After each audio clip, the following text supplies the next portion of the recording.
हे कृपा के धाम, हे प्रभु, ज्ञान और भक्ति में कितना अंतर है, यह सब मुझसे कहिए। गरुड़ जी के वचन सुनकर सुजान काकभूषुंडी जी ने सुख माना और आदर के साथ कहा, भक्ति और ज्ञान में कुछ भी भेद नहीं है, दोनों ही संसार से उत्पन्न क्लेशों को हर लेते हैं। हे नाथ, मुनीश्वर इनमें कुछ अंतर बतलाते हैं। हे पक्षी राज, उसे सावधान होकर सुनिए। हे हरिवाहन, सुनिए। ज्ञान, वैराग्य, योग, विज्ञान, ये सब पुरुष हैं। पुरुष का प्रताप सब प्रकार से प्रबल होता है।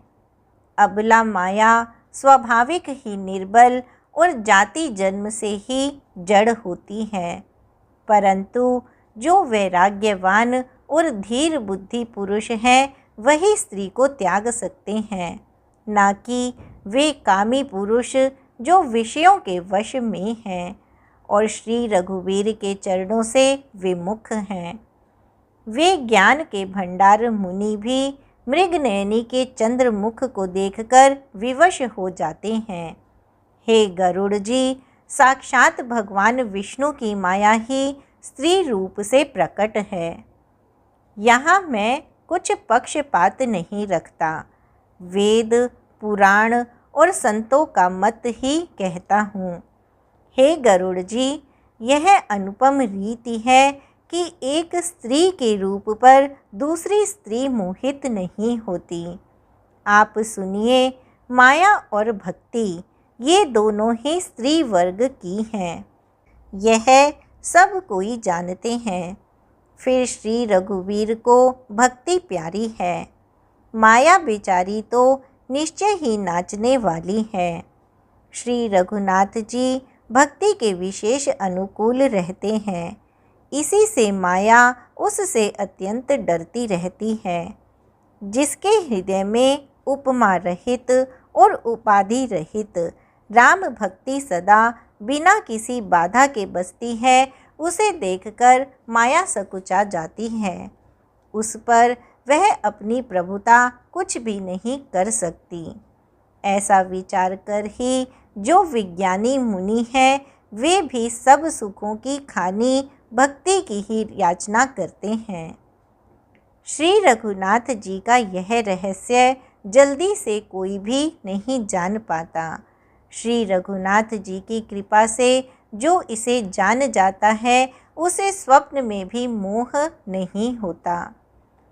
हे सुचतुर गरुड़ जी, ज्ञान और भक्ति का और भी भेद सुनिए, जिसके सुनने से श्री राम जी के चरणों में सदा अविच्छिन्न प्रेम हो जाता है। हे तात, यह अकथनीय कहानी सुनिए, यह समझते ही बनती है, कहीं नहीं जा सकती। जीव ईश्वर का अंश है, अतएव वह अविनाशी, चेतन, निर्मल और स्वभाव से ही सुख की राशि है। हे गोसाई, वह माया के वशीभूत होकर तोते और वानर की भांति अपने आप ही बंध गया। इस प्रकार जड़ और चेतन में ग्रंथि पड़ गई। यद्यपि वह ग्रंथि मिथ्या ही है, तथापि उसके छूटने में कठिनता है। तभी से जीव संसारी हो गया। अब ना तो गांठ छूटती है और न वह सुखी होता है। वेदों और पुराणों ने बहुत से उपाय बतलाए हैं, पर वह ग्रंथि छूटती नहीं, वरन अधिकाधिक उलझती ही जाती है। जीव के हृदय में अज्ञान रूपी अंधकार विशेष रूप से छा रहा है। इससे गांठ देख ही नहीं पड़ती, छूटे तो कैसे। जब कभी ईश्वर ऐसा संयोग उपस्थित कर देते हैं, तब भी कदाचित ही वह ग्रंथि छूट पाती है। श्री हरि की कृपा से यदि सात्विकी श्रद्धा रूपी सुंदर गौ हृदय रूपी घर में आकर बस जाए, असंख्यों जप, तप, व्रत, यम और नियम आदि शुभ धर्म और आचार जो श्रुतियों ने कहे हैं, उन्हें हरे तृणों को जब वह गऊ चरे और आस्तिक भाव रूपी छोटे बछड़े को पाकर वह पहनावे। निवृत्ति नोई है, विश्वास बर्तन है, निर्मल मन जो स्वयं अपना दास है, दुहने वाला अहीर है। हे भाई, इस प्रकार परम धर्म में दूध दूह कर उसे निष्काम भाव रूपी अग्नि पर भली भांति ओटावें। फिर क्षमा और संतोष रूपी हवा से उसे ठंडा करें और धैर्य तथा शम रूपी जामन देकर उसे जमावे। तब मुदिता रूपी कमोरी में तत्व विचार रूपी मथानी से दम के आधार पर सत्य और सुंदर वाणी रूपी रस्सी लगाकर उसे मथे और मथकर तब उसमें से निर्मल, सुंदर और अत्यंत पवित्र वैराग्य रूपी मक्खन निकाल ले।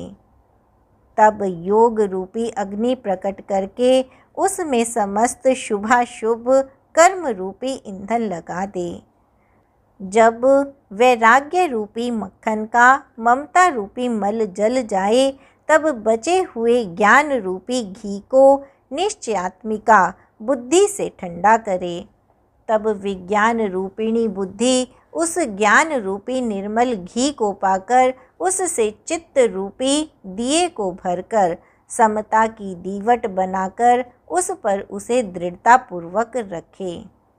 जागृत, स्वप्न और सुषुप्ति तीनों अवस्थाएं और सत्व, रज और तम तीनों गुण रूपी कपास से तुरीयावस्था रूपी रुई को निकालकर और फिर उसे संवार कर उसकी सुंदर कड़ी बत्ती बनावे। इस प्रकार तेज की राशि विज्ञान में दीपक को जलावें, जिसके समीप जाते ही मद आदि सब पतंगे जल जाएं। वह ब्रह्म मैं हूँ, यह जो अखंड वृत्ति है वही परम प्रचंड दीप शिखा है। इस प्रकार जब आत्मानुभव के सुख का सुंदर प्रकाश फैलता है, तब संसार के मूल भेद रूपी भ्रम का नाश हो जाता है और महान बलवती अविद्या के परिवार मोह आदि का अपार अंधकार मिट जाता है। तब वही विज्ञान रूपिणी बुद्धि आत्मानुभव रूप प्रकाश को पाकर हृदय रूपी घर में बैठकर उस जड़ चेतन की गांठ को खोलती है। यदि वह विज्ञान रूपिणी बुद्धि उस गांठ को खोलने पावे, तब यह जीव कृतार्थ हो। परंतु हे पक्षी राज गरुड़ जी, गांठ खोलते हुए जानकर माया फिर अनेकों विघ्न करती हैं। हे भाई, वह बहुत सी रिद्धि सिद्धियों को भेजती है जो आकर बुद्धि को लोभ दिखाती है, और वे रिद्धि सिद्धियाँ कल, बल और छल करके समीप जाती और आंचल की वायु से उस ज्ञान रूपी दीपक को बुझा देती हैं। यदि बुद्धि बहुत ही सयानी हुई तो वह उन रिद्धि सिद्धियों को अहितकर समझकर उनकी ओर ताकती नहीं। इस प्रकार यदि माया के विघ्नों से बुद्धि को बाधा ना हुई तो फिर देवता उपाधि करते हैं। इंद्रियों के द्वार हृदय रूपी घर के अनेकों झरोखे हैं। वहाँ वहाँ देवता थाना किए बैठे हैं। ज्यों ही वे विषय रूपी हवा को आते देखते हैं, त्यों ही हठपूर्वक किवाड़ खोल देते हैं। ज्यों ही वह तेज हवा हृदय रूपी घर में जाती है, त्यों ही वह विज्ञान रूपी दीपक बुझ जाता है। गांठ भी नहीं छूटी और वह आत्मानुभव रूप प्रकाश भी मिट गया। विषय रूपी हवा से बुद्धि व्याकुल हो गई, सारा किया कराया चौपट हो गया। इंद्रियों और उनके देवताओं को ज्ञान नहीं सुहाता, क्योंकि उनकी विषय भोगों में सदा ही प्रीति रहती है और बुद्धि को भी विषय रूपी हवा ने बावली बना दिया, तब फिर उस ज्ञान दीपक को उसी प्रकार से कौन जलावे। इस प्रकार ज्ञान दीपक के बुझ जाने पर तब फिर जीव अनेकों प्रकार से संसृति के क्लेश पाता है। हे पक्षीराज, हरि की माया अत्यंत दुस्तर है, वह सहज ही में तरी नहीं जा सकती। ज्ञान कहने में कठिन, समझने में कठिन और साधने में भी कठिन है। यदि संयोगवश कदाचित यह ज्ञान हो भी जाए तो फिर अनेकों विघ्न हैं। ज्ञान का मार्ग कृपाण की धार के समान है। हे पक्षीराज, इस मार्ग से गिरते देर नहीं लगती। जो इस मार्ग को निर्विघ्न निबाह ले जाता है वही मोक्ष रूप परम पद को प्राप्त करता है। संत, पुराण, वेद और तंत्र आदि शास्त्र सब यह कहते हैं कि कैवल्य रूप परम पद अत्यंत दुर्लभ है, किंतु हे गोसाई, वही अत्यंत दुर्लभ मुक्ति श्री राम जी को भजने से बिना इच्छा किए भी जबरदस्ती आ जाती है। जैसे स्थल के बिना जल नहीं रह सकता, चाहे कोई करोड़ों प्रकार के उपाय क्यों ना करे, वैसे ही हे पक्षीराज सुनिए, मोक्ष सुख भी श्री हरि की भक्ति को छोड़कर नहीं रह सकता। ऐसा विचार कर बुद्धिमान हरि भक्त भक्ति पर लुभाए रहकर मुक्ति का तिरस्कार कर देते हैं।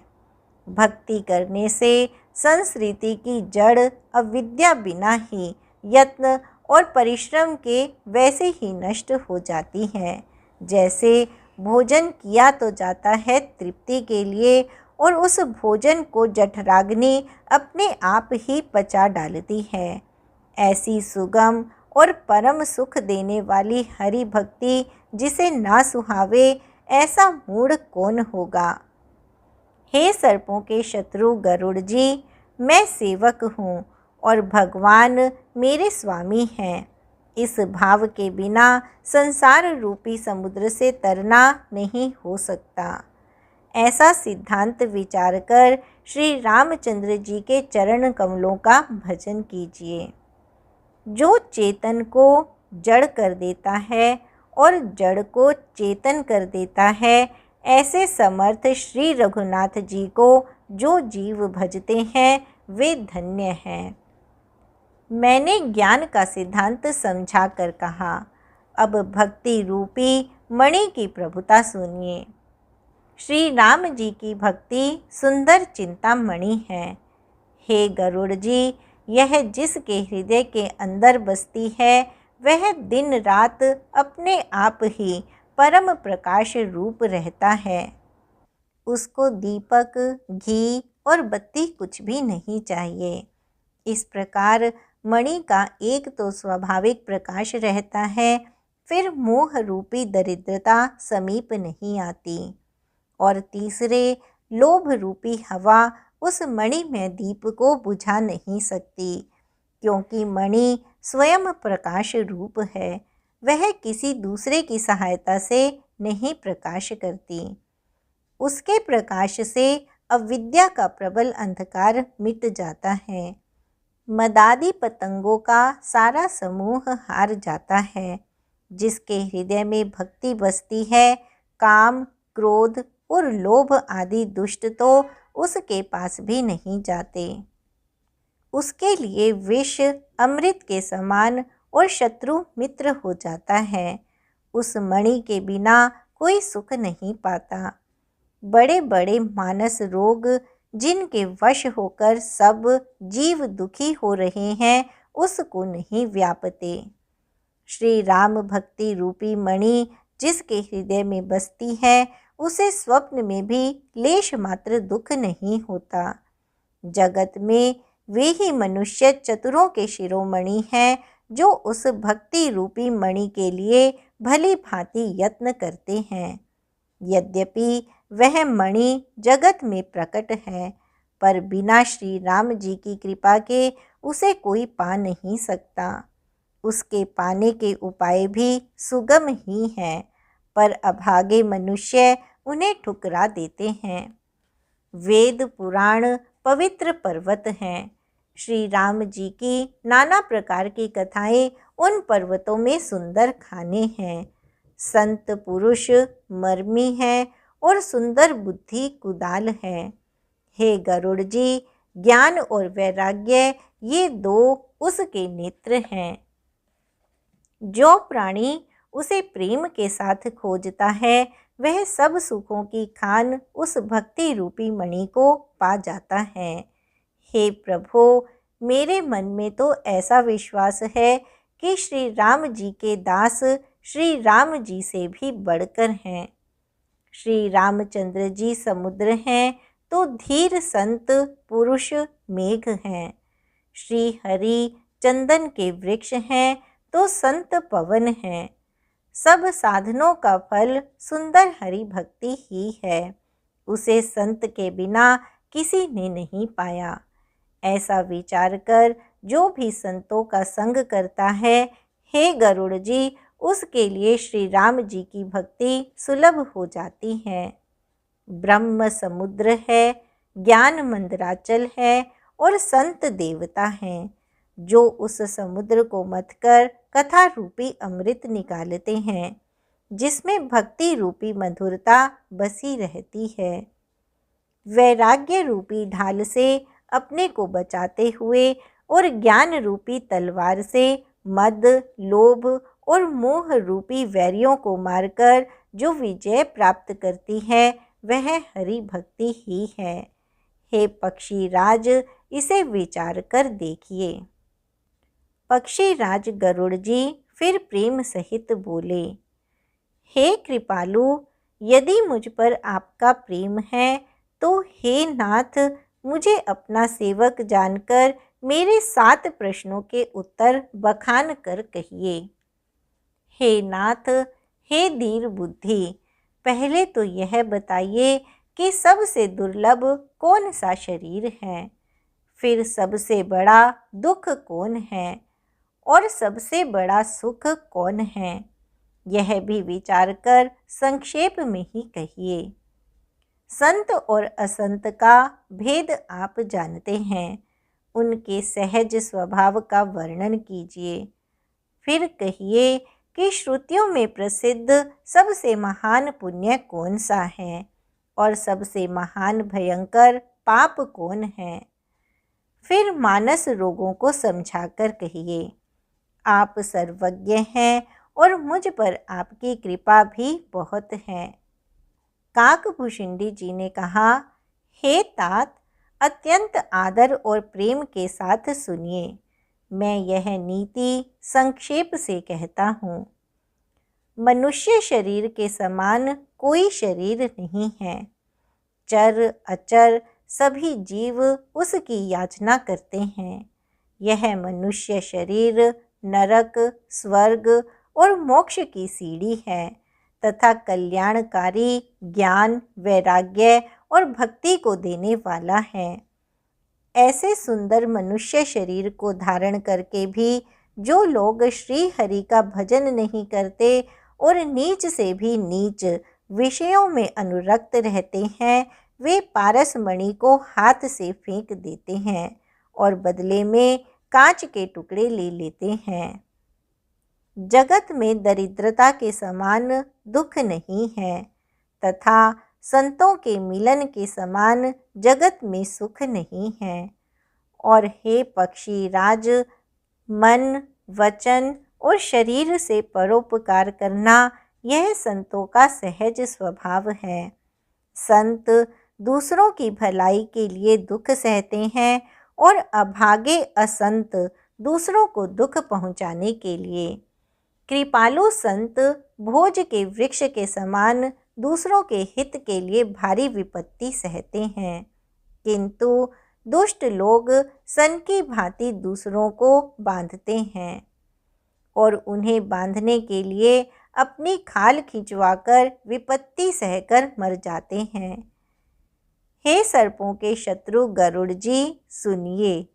दुष्ट बिना किसी स्वार्थ के सांप और चूहे के समान अकारण ही दूसरों का अपकार करते हैं। वे पराई संपत्ति का नाश करके स्वयं नष्ट हो जाते हैं, जैसे खेती का नाश करके ओले नष्ट हो जाते हैं। दुष्ट का अभ्युदय प्रसिद्ध अधम ग्रह केतु के उदय की भांति जगत के दुख के लिए ही होता है, और संतों का अभ्युदय सदा ही सुखकर होता है, जैसे चंद्रमा और सूर्य का उदय विश्व भर के लिए सुखदायक है। वेदों में अहिंसा को परम धर्म माना है और पर निंदा के समान भारी पाप नहीं है। शंकर जी और गुरु की निंदा करने वाला मनुष्य अगले जन्म में मेंढक होता है और वह 1000 जन्म तक वही मेंढक का शरीर पाता है। ब्राह्मणों की निंदा करने वाला व्यक्ति बहुत से नरक भोगकर फिर जगत में कौवे का शरीर धारण करके जन्म लेता है। जो अभिमानी जीव देवताओं और वेदों की निंदा करते हैं, वे रौरव नरक में पड़े रहते हैं। संतों की निंदा में लगे हुए लोग उल्लू होते हैं, जिन्हें मोह रूपी रात्रि प्रिय होती है और ज्ञान रूपी सूर्य जिनके लिए अस्त हो गया है। जो मूर्ख मनुष्य सबकी निंदा करते हैं, वे चमगादड़ होकर जन्म लेते हैं। हे तात, अब मानस रोग सुनिए, जिनसे सब लोग दुख पाया करते हैं। सब रोगों की जड़ मोह है। उन व्याधियों से फिर और बहुत से शूल उत्पन्न होते हैं। काम वात है, लोभ अपार कफ है और क्रोध पित्त है, जो सदा छाती जलाता रहता है। यदि कहीं ये तीनों भाई वात, पित्त और कफ प्रीति कर लें तो दुखदायक सन्निपात रोग उत्पन्न होता है। कठिनता से प्राप्त होने वाले जो विषयों के मनोरथ हैं, वे ही सब शूल हैं। उनके नाम कौन जानता है, अर्थात वे अपार हैं। ममता दाद है, ईर्ष्या खुजली है, हर्ष विषाद गले के रोगों की अधिकता है। पराये सुख को देखकर जो जलन होती है, वही क्षयी है। दुष्टता और मन की कुटिलता ही कोढ़ है। अहंकार अत्यंत दुख देने वाला डमरू रोग है। दंभ, कपट, मद और मान नसों का रोग है। तृष्णा बड़ा भारी जलोदर रोग है। 3 प्रकार पुत्र, धन और मान की प्रबल इच्छाएं प्रबलती जारी हैं। मत्सर और अविवेक 2 प्रकार के ज्वर हैं। इस प्रकार अनेकों बुरे रोग हैं, जिन्हें कहाँ तक कहूँ।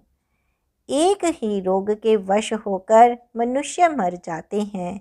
फिर ये तो बहुत से असाध्य रोग हैं। ये जीव को निरंतर कष्ट देते रहते हैं। ऐसी दशा में वह समाधि को कैसे प्राप्त करे। नियम, धर्म, आचार, तप, ज्ञान, यज्ञ, जप, दान तथा और भी करोड़ों औषधियाँ हैं, परंतु हे गरुड़ जी, उनसे ये रोग नहीं जाते। इस प्रकार जगत में समस्त जीव रोगी हैं, जो शोक, हर्ष, भय, प्रीति और वियोग के दुख से और भी दुखी हो रहे हैं। मैंने ये थोड़े से मानस रोग कहे हैं। ये हैं तो सबको, परंतु इन्हें जान पाए हैं कोई विरले ही। प्राणियों को जलाने वाले ये पापी रोग जान लिए जाने से कुछ क्षीण अवश्य हो जाते हैं, परंतु नाश को नहीं प्राप्त होते। विषय रूप कुपथ्य पाकर ये मुनियों के हृदय में भी अंकुरित हो उठते हैं तब बेचारे साधारण मनुष्य तो क्या चीज़ हैं। यदि श्री राम जी की कृपा से इस प्रकार का संयोग बन जाए तो ये सब रोग नष्ट हो जाएं। सद्गुरु रूपी वैद्य के वचन में विश्वास हो, विषयों की आशा ना करे, यही संयम है। श्री रघुनाथ जी की भक्ति संजीवनी जड़ी है। श्रद्धा से पूर्ण बुद्धि ही अनुपान है। इस प्रकार संयोग हो तो वे रोग भले ही नष्ट हो जाएं, नहीं तो करोड़ों प्रयत्नों से भी नहीं जाते। हे गोसाई, मन को निरोग हुआ तब जानना चाहिए जब हृदय में वैराग्य का बल बढ़ जाए, उत्तम बुद्धि रूपी भूख नित नई बढ़ती रहे और विषयों की आशा रूपी दुर्बलता मिट जाए। इस प्रकार सब रोगों से छूटकर जब मनुष्य निर्मल ज्ञान रूपी जल में स्नान कर लेता है, तब उसके हृदय में राम भक्ति छा जाती है। शिवजी, ब्रह्मा जी, शुकदेव जी, सनकादि और नारद आदि ब्रह्म विचार में परम निपुण जो मुनि हैं, हे पक्षीराज, उन सब का मत यही है कि श्री राम जी के चरण कमलों में प्रेम करना चाहिए। श्रुति, पुराण और सभी ग्रंथ कहते हैं कि श्री रघुनाथ जी की भक्ति के बिना सुख नहीं है। कछुए की पीठ पर भले ही बाल उग आवे, बांझ का पुत्र भले ही किसी को मार डाले, आकाश में भले ही अनेकों प्रकार के फूल खिल उठें, परंतु श्री हरि से विमुख होकर जीव सुख नहीं प्राप्त कर सकता। मृग तृष्णा के जल को पीने से भले ही प्यास बुझ जाए, खरगोश के सिर पर भले ही सींग निकल आवे, अंधकार भले ही सूर्य का नाश कर दे, परंतु श्री राम से विमुख होकर जीव सुख नहीं पा सकता। बर्फ से भले ही अग्नि प्रकट हो जाए, परंतु श्री राम से विमुख होकर कोई भी सुख नहीं पा सकता। जल को मथने से भले ही घी उत्पन्न हो जाए और बालू से भले ही तेल निकल आवे, परंतु श्री हरि के भजन बिना संसार रूपी समुद्र से नहीं तरा जा सकता। यह सिद्धांत अटल है। प्रभु मच्छर को ब्रह्मा कर सकते हैं और ब्रह्मा को मच्छर से भी तुच्छ बना सकते हैं। ऐसा विचार कर चतुर पुरुष सब संदेह त्याग कर श्री राम जी को ही भजते हैं। मैं आपसे भली भांति निश्चित किया हुआ सिद्धांत कहता हूँ, मेरे वचन अन्यथा नहीं है कि जो मनुष्य श्री हरि का भजन करते हैं वे अत्यंत दुस्तर संसार सागर को सहज ही पार कर जाते हैं। हे नाथ, मैंने श्री हरि का अनुपम चरित्र अपनी बुद्धि के अनुसार कहीं विस्तार से और कहीं संक्षेप से कहा। हे सर्पों के शत्रु गरुड़ जी, श्रुतियों का यही सिद्धांत है कि सब काम भुलाकर श्री राम जी का भजन करना चाहिए। प्रभु श्री रघुनाथ जी को छोड़कर और किसका सेवन किया जाए? जिनका मुझ जैसे मूर्ख पर भी स्नेह है, हे नाथ, आप विज्ञान रूप हैं, आपको मोह नहीं है। आपने तो मुझ पर बड़ी कृपा की है। जो आपने मुझसे शुकदेव जी, सनकादि और शिवजी के मन को प्रिय लगने वाली अति पवित्र राम कथा पूछी। संसार में घड़ी भर का अथवा पल भर का भी एक बार भी सत्संग दुर्लभ है। हे गरुड़ जी, अपने हृदय में विचार कर देखिए, क्या मैं भी श्री राम जी के भजन का अधिकारी हूँ? पक्षियों में सबसे नीच और सब प्रकार से अपवित्र हूँ, परंतु ऐसा होने पर भी प्रभु ने मुझको सारे जगत को पवित्र करने वाला प्रसिद्ध कर दिया। यद्यपि मैं सब प्रकार से हीन हूँ, तो भी आज मैं धन्य हूँ, अत्यंत धन्य हूँ, जो श्री राम जी ने मुझ अपना निज जन जानकर संत समागम दिया। हे नाथ, मैंने अपनी बुद्धि के अनुसार कहा, कुछ भी छिपा नहीं रखा। फिर भी श्री रघुवीर के चरित्र समुद्र के समान हैं, क्या उनकी कोई थाह पा सकता है। श्री रामचंद्र जी के बहुत से गुण समूहों का स्मरण कर करके सुजान भुशुंडी जी बार बार हर्षित हो रहे हैं, जिनकी महिमा वेदों ने नेति नेति कहकर गाई है, जिनका बल, प्रताप और प्रभुत्व अतुलनीय है, जिन श्री रघुनाथ जी के चरण शिवजी और ब्रह्मा जी के द्वारा पूज्य हैं, उनकी मुझ पर कृपा होनी उनकी परम कोमलता है। किसी का ऐसा स्वभाव कहीं न सुनता हूँ न देखता हूँ, अतः हे पक्षी राज गरुड़ जी, मैं श्री रघुनाथ जी के समान किसे गिनूँ। साधक, सिद्ध, जीवन मुक्त, उदासीन, कवि, विद्वान, कर्म के रहस्य, सन्यासी, योगी, शूरवीर, बड़े तपस्वी, ज्ञानी, धर्मपरायण, पंडित और विज्ञानी, ये कोई भी मेरे स्वामी श्री राम जी का सेवन किए बिना नहीं तर सकते। मैं उन्हीं श्री राम जी को बार बार नमस्कार करता हूँ, जिनकी शरण जाने पर मुझ जैसे पाप राशि भी शुद्ध हो जाते हैं। उन अविनाशी श्री राम जी को मैं नमस्कार करता हूँ, जिनका नाम जन्म मरण रूपी रोग की औषध और तीनों भयंकर पीड़ाओं को हरने वाला है। वे कृपालु श्री राम जी मुझ पर और आप पर सदा प्रसन्न रहें। भुशुंडी जी के मंगलमय वचन सुनकर और श्री राम जी के चरणों में उनका अतिशय प्रेम देखकर संदेह से भली भांति छूटे हुए गरुड़ जी प्रेम सहित वचन बोले। श्री रघुवीर की भक्ति रस में सनी हुई आपकी वाणी सुनकर मैं कृतकृत्य हो गया। श्री राम जी के चरणों में मेरी नवीन प्रीति हो गई और माया से उत्पन्न सारी विपत्ति चली गई। मोह रूपी समुद्र में डूबते हुए मेरे लिए आप जहाज हुए। हे नाथ, आपने मुझे बहुत प्रकार के सुख दिए, मुझसे इसका प्रत्युपकार नहीं हो सकता। मैं तो आपके चरणों की बार बार वंदना ही करता हूँ।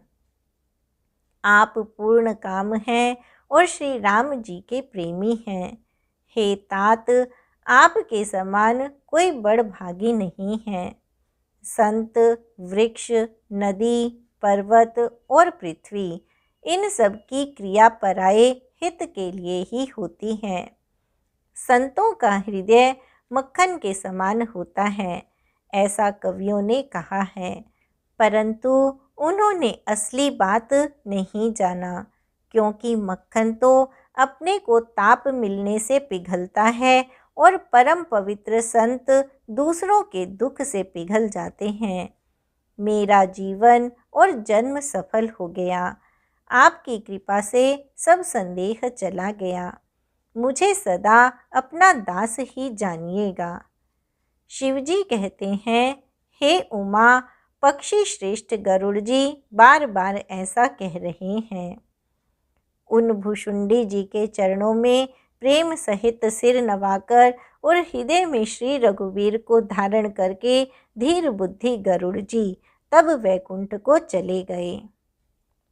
हे गिरिजे, संत समागम के समान दूसरा कोई लाभ नहीं है, पर वह संत समागम श्री हरि की कृपा के बिना नहीं हो सकता, ऐसा वेद और पुराण गाते हैं।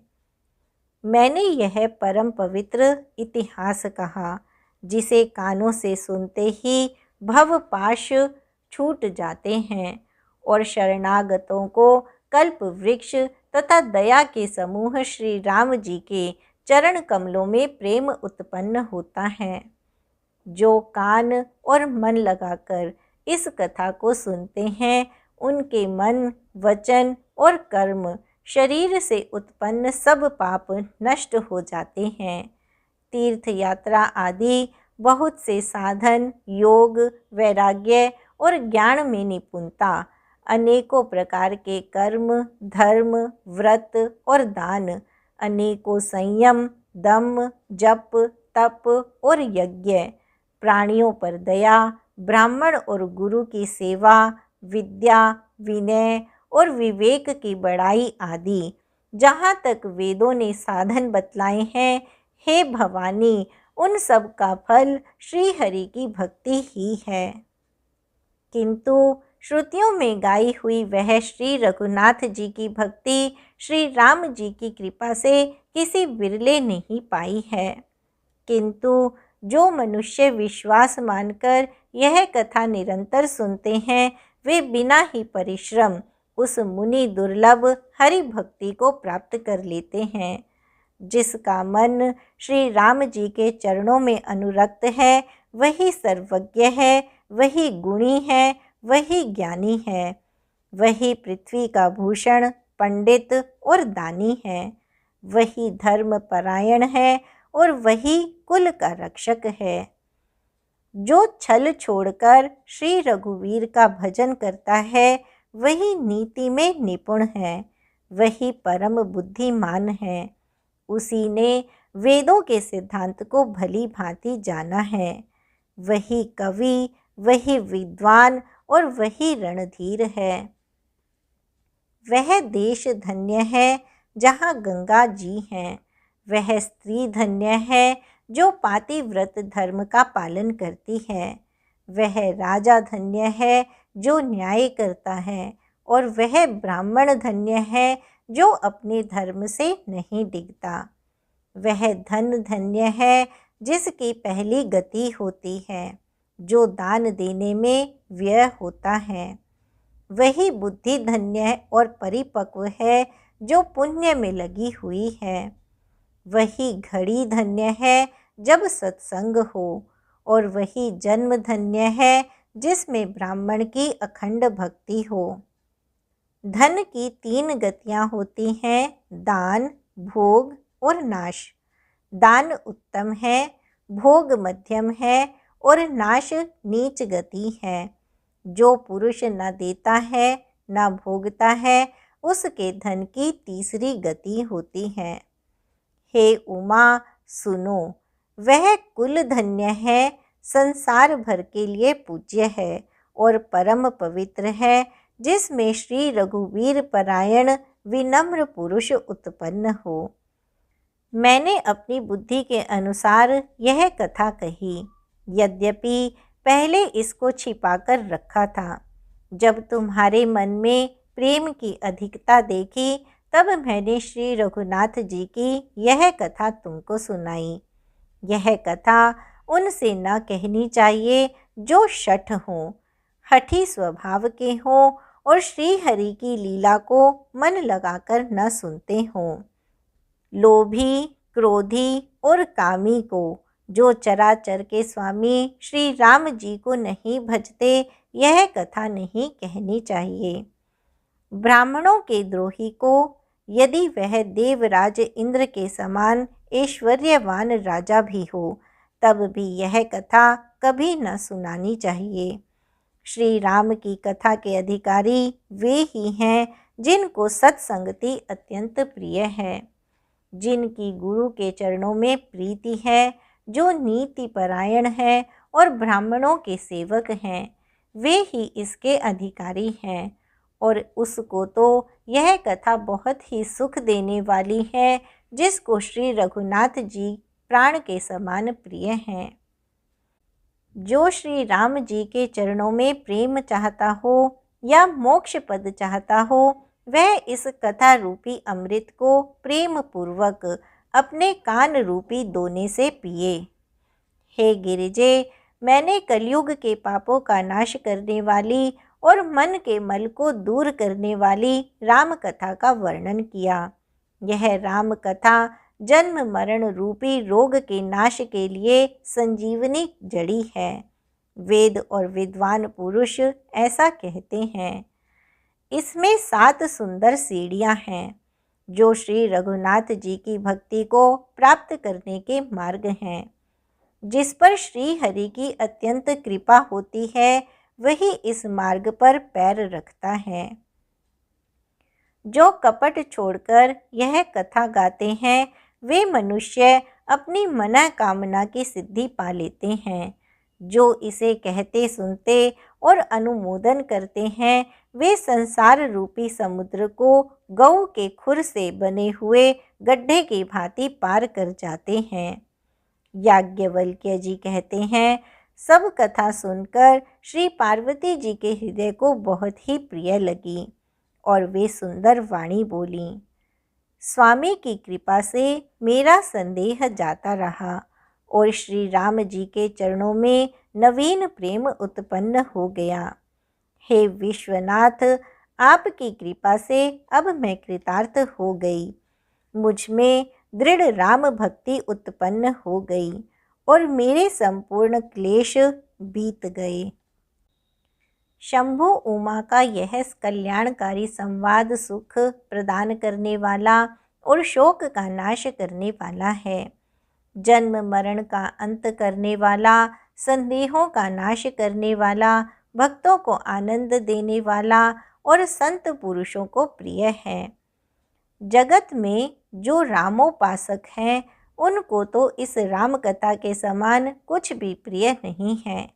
श्री रघुनाथ जी की कृपा से मैंने यह सुंदर और पवित्र करने वाला चरित्र अपनी बुद्धि के अनुसार गाया है।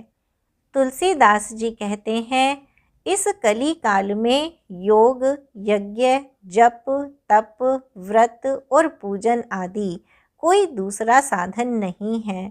बस श्री राम जी का ही स्मरण करना, श्री राम जी का ही गुण गाना और निरंतर श्री राम जी के ही गुण समूहों को सुनना चाहिए।